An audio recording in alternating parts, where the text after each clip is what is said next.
ఈరోజు మన పార్టీ వ్యవస్థాపక అధ్యక్షులు, తెలుగు తేజం, తెలుగు ప్రజల ఆత్మ గౌరవ శిఖరం, తెలుగు పౌరుషం, సినీ రాజకీయ సార్వభౌముడు శ్రీ నందమూరి తారక రామారావు గారి జయంతి.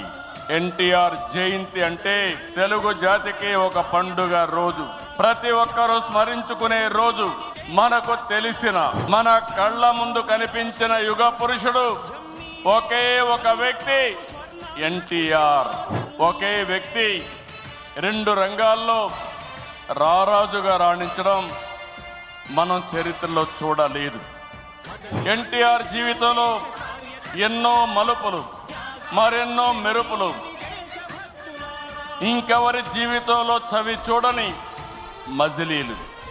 ఒక సాధారణ ప్రభుత్వ ఉద్యోగ ప్రస్థానం మొదలుపెట్టి తెలుగు సినీ చరిత్రలో ఎవరెస్ట్గా ఎదగడం, ప్రజల కోసం పార్టీ పెట్టి ముఖ్యమంత్రి కావడం, ఇది అనితర సాధ్యం.